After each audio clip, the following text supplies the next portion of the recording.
Thank you very much. I know we're on a tight timeline. Um, Great. So this is a quantitative study that I did for many, many years in my previous employer. And now I have my own company. I've continued to do it. I found it to be a great opportunity to take the pulse of the American consumer and what they're doing in digital and non-digital media on a regular basis. So I'll be repeating this again later this year. And I have a group of companies that have sponsored this. Done online, of course, population matched to the US Census. So you're not going to get any kind of higher quality sort of online research. We have literally the male, female, age groups, region, economics, and ethnic backgrounds matched to the U.S. Census. So this is a look at the entire population of the United States, 18 and above. I'm probably the only person on this call. Pachter will get mad at me for saying this when he was on that actually remembers TV when it was super simple. Now my clicker doesn't want to click me. That's too bad. See if I can fix that. Okay, I'm not sure what I did, but apparently glad I did it. So as I was saying, I remember the days where we turned on the TV, we cleaned up the fuzz off of the TV, and I was the remote control in my family because I sat at the foot of my parents' bed, and I turned the channel for them on a regular basis whenever they didn't like the channel. Now today, all you've got to be is in the remote distance of the TV. But look at all the types of TVs you can have and look at the penetration. And by the way, this is a great example about media research and consumers. And, you know, we know all the technology, but, you know, not everybody who buys a Blu-ray knows it's a Blu-ray. Certainly not everybody who buys an HD TV knows it's an HD TV. You actually can't probably buy a TV today, except in the very smallest size that isn't HD. But the smart TV number is probably pretty accurate, and the other TVs I think our numbers are right. And then in this population, this online population, we have 5% without a working TV, which is probably about what we've seen in past studies. Again, I'm not sure why the clicking function. Okay, well, we'll just do it that way every time. Now, this is a question I've asked every year for many, many years, and I think it's, you know, a super interesting question. And we're basically saying to people, hey, when you look at television, laptop or PC, video game console, smartphone, connected TV, tablet, what's your one primary preferred medium or platform, as you and I would think about it? And of course, no big surprise, the United States, it's 55% television. And this can include, of course, a wide range of television, not just traditional TV content. Though clearly when you look at the age skews, like the 55 plus, all the way over to the right at 80% television, clearly a lot of this is good old traditional old person TV like me. But now, talking from a platform point of view, look at the 18 to 34 in the middle there to the left. Only 18% name TV. And in fact, the plurality, the single biggest platform is smartphone. And these are not 13-year-olds. These are not 14-year-olds. This is not just TikTok users. These are 75% of the 18 to 49 demo. These are the consumers spending a lot of money as they build brands, as they build homes. And I don't mean physically build homes, as they build households. So clearly the world has changed. I think we all know that. I think a lot of people may underestimate the essential nature of the smartphone across entertainment. I held up my smartphone many times over the years in front of major media executives and declared it a TV set. And people told me I was wrong over and over. And of course, now we're all in agreement that the phone is a TV set. Mobile first, for sure. Let's just move past this slide. By the way, this deck is readily available. My email's at the end. I believe also to OTT.X also has a copy of that. In this study, I've also been asking about expenditure on digital media and entertainment. So this could be games, this could be videos, movies, music, etc. And as you see here, we have some very large expenditures occurring. And I think one of the things that's quite interesting is that as people get older, though there may be less of them spending a certain amount, their averages have been quite good. Strongest average is the 18 to 34. But, you know, the 55 plus spending $1,100 a year on digital media and entertainment, that's pretty impressive for you know, consideration about what a 55 group plus was spending money on 10 years ago. Of course, when the internet and the web became super popular, these 55-year-olds were all 35 or 30. A lot of these people have some form of pay TV service, traditional pay TV service that we would think of as the traditional cable satellite package. And you can see the penetration rates, 55 plus, it's 71% in the blue box. You know, kind of the story of this study, old behaviors, old people, younger people, but still adults and still an important population, younger behaviors and more vigorous and digital media behaviors. But not the traditional behaviors like a pay TV expenditure.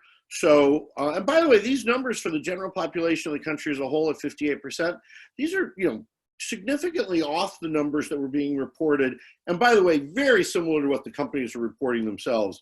I called out cable cord cutting 8 years ago at Goldman Sachs Communicopia. We saw 1.2% of the people cutting. We've repeated that every year in that conference every year. And as you can see in the next slide, there are quite a few people that make up a lot of money that on a scale of 1 to 5 are very likely to cut the cord. So you've got 8%, 16% that are somewhat likely or very likely for the entire US population. This is very much in line with the numbers we saw last year, which is around 5 to 6%, which turned out to be spot on. 18 to 34, 17% double digit likely to cancel their pay TV service, their traditional cable pay TV service, as a lot of consumers, and adds up to very, very big money. And in a longer talk, I'll talk much more about what the cable and satellite guys could do to, I believe, make their value proposition far more robust. Some of these people who will switch to another service, about a third of that 8% say they're switching to another traditional pay TV service. Slightly more than that will subscribe to VOD services or use their VOD services. There is no question in the data over the years that the presence of the SVOD services has affected cable subscription numbers. And the hope has always been that sports would hold that up. And, you know, even in sports attenders, and you still see very strong likelihoods to cut the cord. So a lot is going to have to be changed. It'll be very interesting to see what the numbers are like over the next couple of quarters, because we're now seeing an economic downturn, obviously, that we haven't seen in a long time. People were mostly cutting the cord. I wouldn't say mostly. A majority of the people said they were cutting the cord because of content elsewhere. A smaller number said for economics. It'll be interesting to see how that goes on. As you can see in this study, we had 47%. So we're already starting to see the effect. That's up from last year. And then you can see a lot of questions here that can be rolled together into one content question. And you're going to find, you know, 50, 55% of the people unduplicated answering one of these content questions. So it's content and economics that are driving cord cutting. Connected TV, huge phenomenon, fairly new phenomenon. I have a client with tens of millions of connected TV avails through a content partner that he did, that he's still trying to find the right person to move it for him. So, you know, even the infrastructure behind connected TV business model is new. And then look at how much the 18 to 34-year-olds say their TVs are connected to the home, to the internet. Now, I recognize some people will be confused by this and not know what we're talking about. But I think directionally, there's extremely clear. And we see that, you know, throughout a number of the questions. You see here, smart TV again at the top, and you see console use being second, but declining rapidly based on age, as you see in the blue box. Digital video and SVOD, as I said before, content, major driver, you know, less ads, you know, free trial, a whole series of appropriate ways to market and define your value proposition. About half of 18 to 34-year-olds are watching digital video content at least every day, and many times a day, versus you can see that only 17% of 55-year-olds are. So we really do have this huge 1849, 1349, 1335 digital world, smartphones, streaming services, cord cutting, watching digital video in all kinds of different places, as you can see it. and all kinds of different content. Broke down the content by age. I'm sure they could predict a lot of that. Broke it down by device. You know, YouTube continuing to dominate the free service. You know, Facebook, it wasn't that long ago that Facebook was running all YouTube videos on their service. You know, Instagram just killing it in the 18 to 34. TikTok doing actually quite well considering how new they are, and I don't think they spent a penny in marketing. I don't know if Trump has turned out to be their best marketer ever. That's obviously a deal that everybody is watching with great interest. How often people are posting? Quite frequently. You've got a significant group of people that when they're on digital video, they're viewing every day. So once they say, yeah, I'm watching a bunch of digital video, then it becomes an essential habit, a daily habit. Very high satisfaction rates, you know, 40s and 50s in all the categories for top approval rating, satisfaction rating. You know, 80% almost for some of these guys in top 2 box. Very happy TikTok users, very happy Snapchat users. You know, wasn't that long ago that people were claiming Snapchat would disappear overnight. They were wrong. It will be interesting to see how the 18 to 34 population distributes themselves and prefers Snapchat versus TikTok and other alternatives like Triller and others.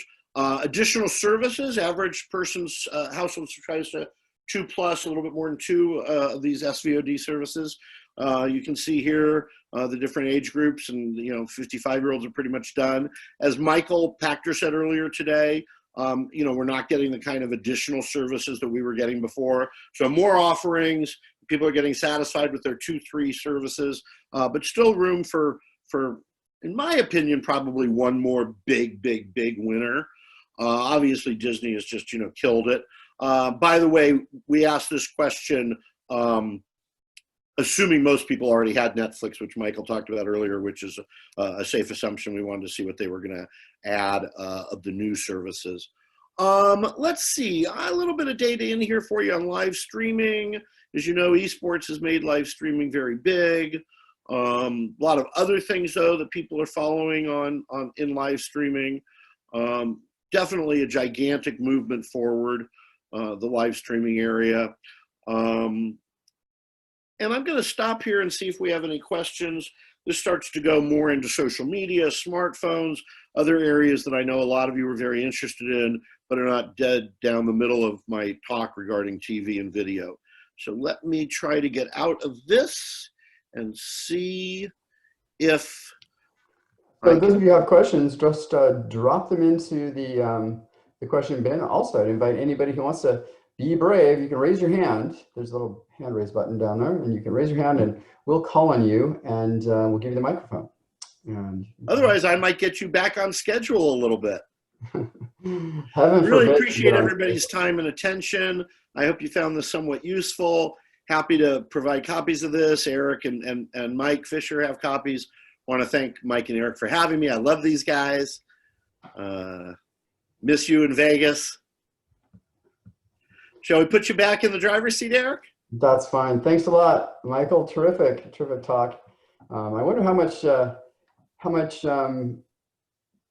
what kind of our demographic is for streaming our events. You know, there's actually more and more events that are, I haven't seen any stats on that, not just events, but the amount of business use of video and some of the impacts that might be having on just the use of bandwidth for streaming. It's everyone's doing it now, and somehow it's working. I do find that you get to a certain amount of technology penetration, and the old people look like the young people. There is this kind of critical mass state. And I used to break this data up, and I still do occasionally, by like how many devices you own or how many services you subscribe to, kind of trying to get a high-tech guy. And once you get in the high-tech population, the 55-year-olds act like they're 18.